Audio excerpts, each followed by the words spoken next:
दोस्तों, आप देख रहे हैं हिंदी कम्युनिकेशन यूट्यूब चैनल और मैं संजय अहिरवार आज इस वीडियो में लेकर आया हूं बीएड, बीटीसी और डीएलएड के ट्रेनिंग्स के लिए पाठ्य योजना से संबंधित जानकारी। तो आप आज के इस वीडियो में देखेंगे कि पाठ्य योजना किसे कहते हैं और पाठ्य योजना की रूपरेखा क्या है। तो दोस्तों, ये वीडियो थोड़ा लंबा जरूर होगा, लेकिन आपको अधिकतम जानकारी इस वीडियो के माध्यम से मिल जाएगी। तो आप कोशिश करिए कि इस वीडियो को पूरा देखिए, बीच में स्किप मत करिए। तो चलिए हम देर न करते हुए शुरू करते हैं आज के इस विषय को कि पाठ्य योजना क्या होती है और पाठ्य योजना की रूपरेखा क्या है। तो चलिए शुरू करते हैं।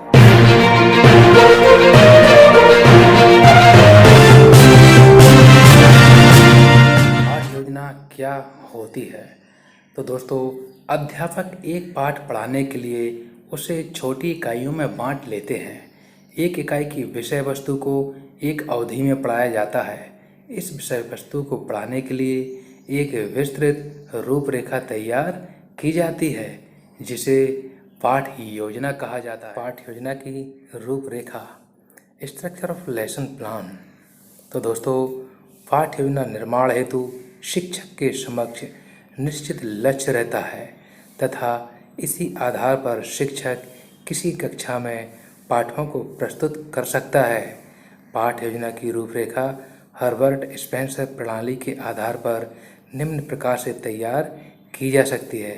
तो चलिए हम देखते हैं अब आगे। दोस्तों, पाठ्य योजना में कुछ सामान्य सूचनाएं भी भरनी होती हैं। सिंपल इन्फॉर्मेशन है, जैसे विषय कौन सा है, कक्षा कौन सी है, कालांश या चक्र कौन सा है, उपविषय कौन सा है, वर्ग, अवधि, प्रकरण, दिनांक, विद्यालय का नाम, छात्राध्यापक या छात्राध्यापिका का नाम।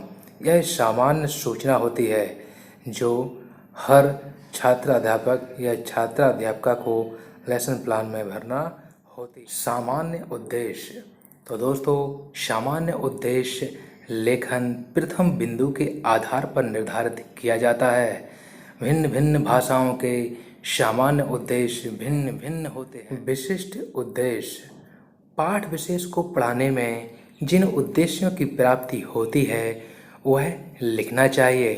विशिष्ट उद्देश्य सामान्य उद्देश्यों पर आधारित होते हैं, परंतु यह उद्देश्य प्रकरण से संबंधित होता है। यह निम्न प्रकार के हो सकते हैं: ज्ञानात्मक उद्देश्य, बोधात्मक उद्देश्य, प्रयोगात्मक उद्देश्य, कौशलात्मक उद्देश्य। तो दोस्तों, इन उद्देश्यों के बारे में हम एक अगले वीडियो में चर्चा करेंगे। सहायक सामग्री। दोस्तों, पाठ को पढ़ाने में किस प्रकार की अधिगम सामग्री की आवश्यकता पड़ती है उसका उल्लेख करना चाहिए, जैसे चित्र, मॉडल, श्यामपट्ट, संकेतक, झाड़न, चार्ट पेपर इत्यादि। ऐसी बहुत सी सामग्रियों का हम जिनका उपयोग पाठ को पढ़ाने में करते हैं उसका भी उल्लेख यहाँ पर करना आवश्यक होता है। पूर्व ज्ञान। तो दोस्तों, पूर्व ज्ञान वह है जिसमें विद्यार्थी को जो ज्ञान पहले से ही प्राप्त है उसी से संबंधित प्रस्तावना तैयार की जाती है। प्रस्तावना प्रश्न। तो दोस्तों, पूर्व ज्ञान के आधार पर शिक्षक प्रश्नों या चार्ट के द्वारा पाठ को प्रस्तावित करता है। प्रस्तावना का अंतिम प्रश्न समस्यात्मक होता है और इन प्रश्नों की संख्या 4 भी हो सकती है और प्रस्तावना प्रश्न का उत्तर संभावित उत्तर होता है। उद्देश्य कथन। तो दोस्तों, उद्देश्य कथन में आज हम किस विषय का विस्तृत अध्ययन करेंगे उसका उल्लेख किया जाता है और वो होता है आपके प्रकरण से संबंधित, अर्थात कथन का उल्लेख यहाँ पर करना चाहिए। प्रस्तुतिकरण। दोस्तों, पाठ्य योजना के इस भाग में छात्रों के सम्मुख नवीन ज्ञान प्रस्तुत किया जाता है। इसके लिए प्रस्तुत 2 भागों में विभक्त कर दिया जाता है। एक भाग में अध्ययन स्थितियाँ एवं दूसरे भाग में अध्ययन बिंदु लिखते हैं। शिक्षक विभिन्न शिक्षण पद्धति, विधियों, प्रविधियों, दृश्य, श्रव्य साधनों का प्रयोग करता है। विषय वस्तु को 1 या 2 सोपानों में प्रस्तुत किया जा सकता है। तालिका में क्रम संख्या, शिक्षण बिंदु या शिक्षण विधि, छात्र अध्यापक क्रियाकलाप, छात्र क्रियाकलाप, मूल्यांकन आदि को भी अंकित करते हैं। तो अब हम आगे आदर्श वाचन। दोस्तों, शिक्षक विद्यार्थियों को पुस्तक खोलने का आदेश देता है और शब्दों का शुद्ध उच्चारण तथा विराम चिन्हों का ध्यान रखते हुए उचित आरोह अवरोह के साथ पाठ वस्तु का आदर्श वाचन करता है, जो विद्यार्थियों को आसानी से समझ में। अनुकरण वाचन। तो दोस्तों, शिक्षक विद्यार्थियों में शुद्ध उच्चारण का विकास करने, विराम चिन्हों का उचित प्रयोग करने तथा आरोह अवरोह के साथ अनुकरण वाचन करने के लिए कहेगा। अब देखते हैं उच्चारण संशोधन। तो दोस्तों, शिक्षक विषय वस्तु में आए विद्यार्थियों द्वारा अशुद्ध उच्चारित शब्दों को श्यामपट्ट पर लिखकर विद्यार्थियों को पुनः शुद्ध उच्चारण करवाएगा। ऐसा शिक्षक को करना। काठिन्य निवारण। तो दोस्तों, शिक्षक विषय वस्तु में आए कठिन शब्दों के अर्थ विभिन्न विधियों द्वारा स्पष्ट करेगा। मौन वाचन। अध्यापक विद्यार्थियों को गहन अध्ययन हेतु विषय वस्तु का मौन वाचन करने का आदेश देता है, जिसका विद्यार्थी पालन करते हैं। प्रश्न।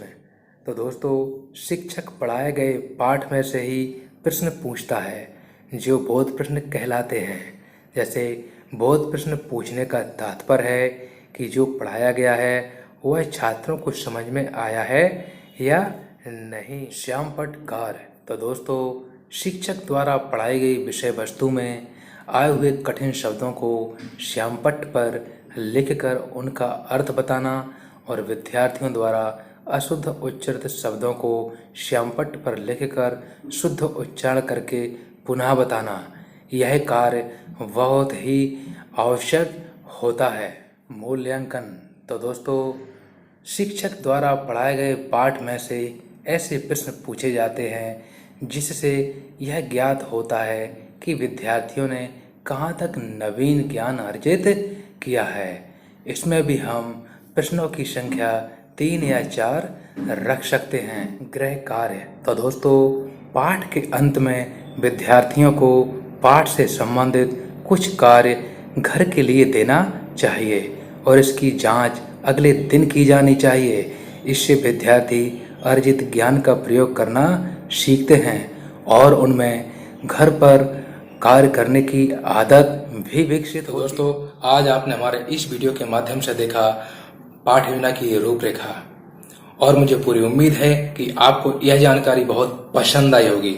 यदि पसंद है तो हमारे इस चैनल को लाइक और सब्सक्राइब जरूर कीजिए, क्योंकि दोस्तों इससे हमारा मनोबल बढ़ता है और हम अगली वीडियो में फिर लेकर आएंगे टीचर ट्रेनिंग कोर्स से संबंधित जानकारी। तब तक के लिए जय हिंद, जय भारत, और आप सभी का तहे दिल से शुक्रिया। फिर मिलते हैं अगले वीडियो में।